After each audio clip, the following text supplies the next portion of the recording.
And Akhiru Zaman is not the end of the world. Akhiru Zaman is first of all the end of history. History culminates with the final and conclusive triumph of truth over all rivals. Washington could do what they want, they can't prevent it. The truth must triumph.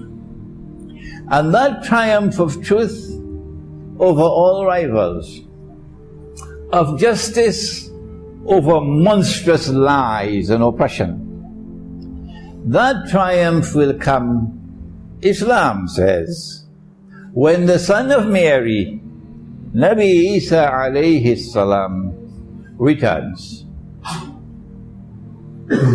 That is the end of history. After that, no one knows how long, don't ask me, I don't know, will come the end of the world.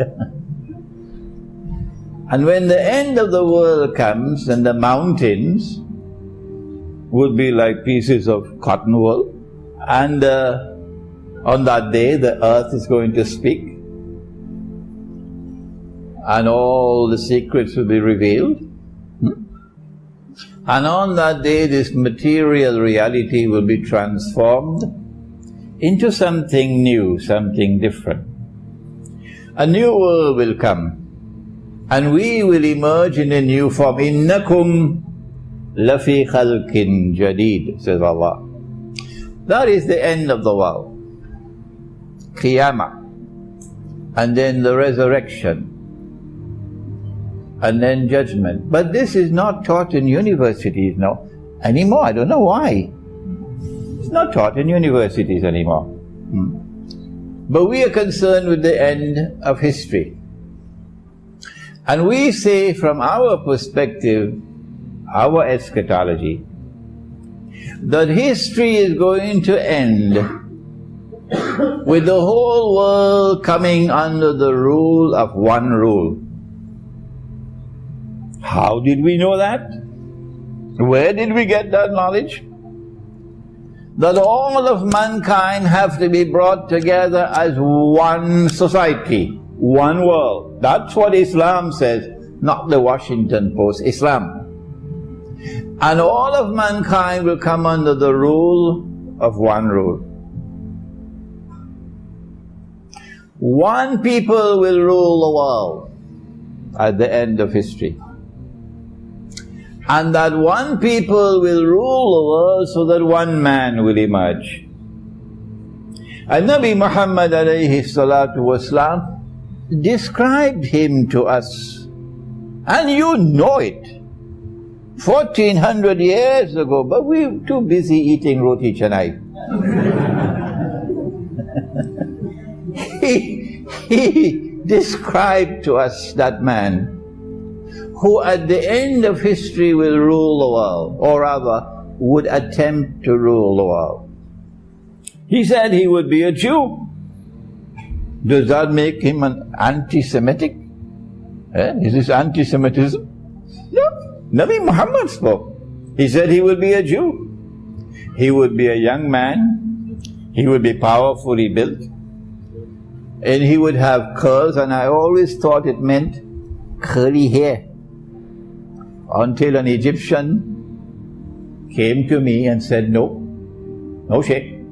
It is the curls that the Orthodox Jews have at the side of the head. That is what the Prophet is talking about. So it's good to listen to your students. Sometimes you learn from them. So he would be a young man, he'd be powerfully built, he'd have curls, the Orthodox Jews' curls. And he would declare from Jerusalem, I am the Messiah. So wherever you are in the world, listen, you got to explain to them the subject of the Messiah. You got to explain to them, and my lectures will help you, that there is the true Messiah. And he came as the son of a virgin mother,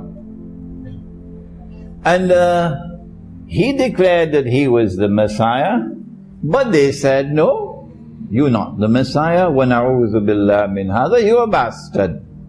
You cannot be the Messiah. Why? Because your mother was not married. What they did not know, and you and I know, is that Allah caused the virgin to give birth to a baby boy. And so they said, no, you cannot be the Messiah. And then they said, he must die for this declaration of his, and they forced the hand of the Roman government and so on. And when they saw him die on the cross, before their very eyes, said, no, you can't be the Messiah, because the Messiah has to rule the world. And you're dead. You can't be the Messiah. We have to explain to the world what Allah says in the Quran. Number one, no, they did not crucify him. Number two, no, they did not kill him. Number three, Allah made it appear like that. Number four, Allah took his soul and made it appear that he died, that he was killed. He took his soul. And number five, that Allah raised him. These are the five things. There's a book of mine at the back, which most of you should have read by now, because it's available both in English and Bahasa. Jerusalem in the Quran. It is my bestseller.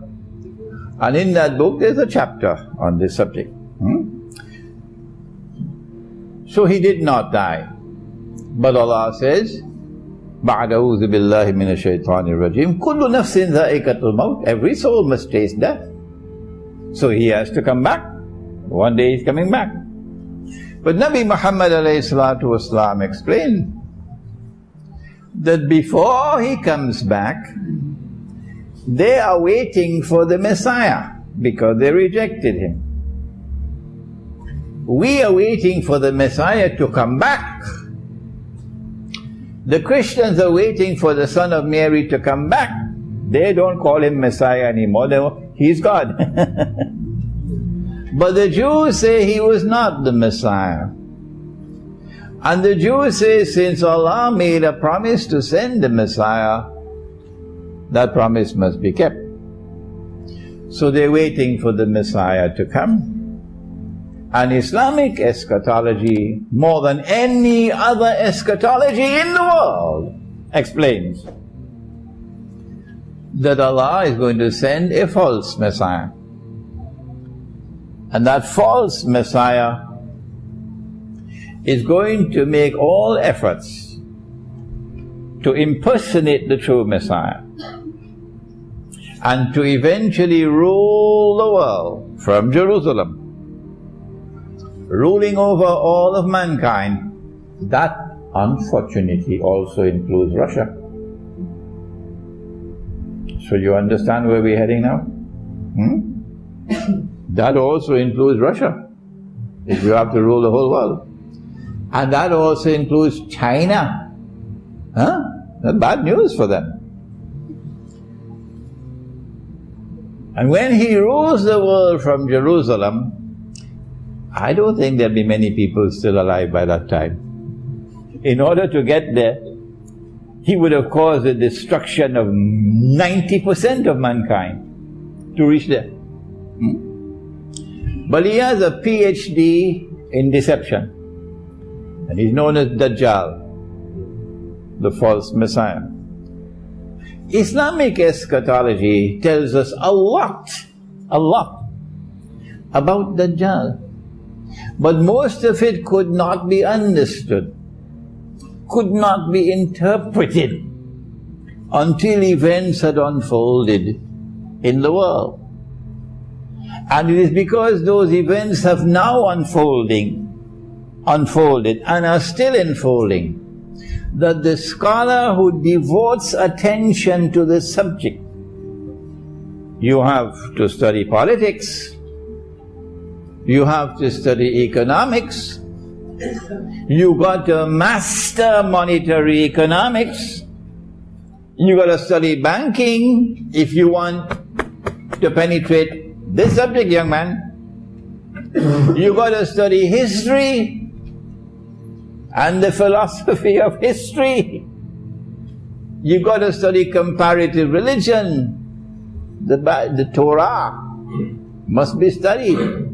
The Quran must be studied. And you have to have the proper methodology to study. And then you'll be able to see the dots being put together, bringing the dots together, to understand. I began Jerusalem in the Quran with these questions. Is it by accident that 2,000 years after Allah expelled the Jews from the Holy Land? The Holy Land is not Makkah and Medina. The Holy Land is where the state of Israel is now squatting. That's the Holy Land, Palestine. Is it by accident that 2,000 years after Allah expelled the Jews from the Holy Land, put a ban on them that they could never return,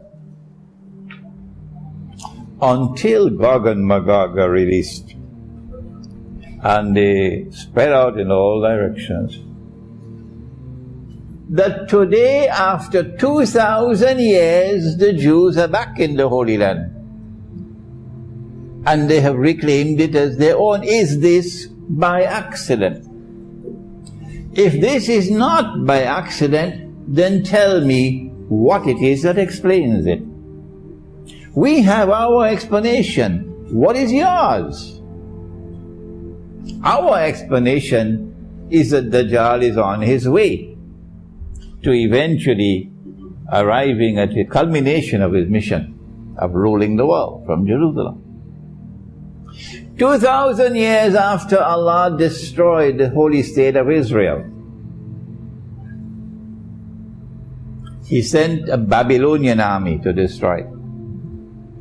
And then He sent a Roman army to destroy it. And if you read Surah Al-Isra, at the beginning of Surah Al-Isra, there are important lessons in political history. Political history at the beginning of Surah Al-Isra. 2,000 years after the holy state of Israel was destroyed, a state of Israel now exists. Is it by accident, or is there an explanation for it? Shall we ask the New York Times for the explanation? Or what about CNN? Tell me, what is your explanation? Ask the universities. They are the bastions of knowledge. What is your explanation? Or is it just by accident? Israel was born just yesterday, 1948. And in this brief span of time, Israel now controls what you call the parliament, they call it the Congress, of the ruling state in the world, the United States of America. Every American politician knows that. The Zionists control Congress. You can't succeed as a politician in the United States if you criticize Israel. You're finished. Israel today is a superpower. Israel possesses nuclear weapons, thermonuclear weapons. Israel can destroy Europe. And Israel is now poised to replace the United States of America as the next ruling state in the world. Is this happening by accident? I want you to go and ask them this question. Don't just sit down and listen to my lectures and say, MashaAllah, and then go home and sleep. Go out there and ask them these questions. Is this happening by accident? And tell them, if all of this can be by accident, well then, a cow can also jump over the moon. Is that scholarship? This is our answer. Eschatology. We say that all of this is taking place because Dajjal, Al-Masih al-Dajjal, is on his way to culminate his mission of ruling the world from Jerusalem.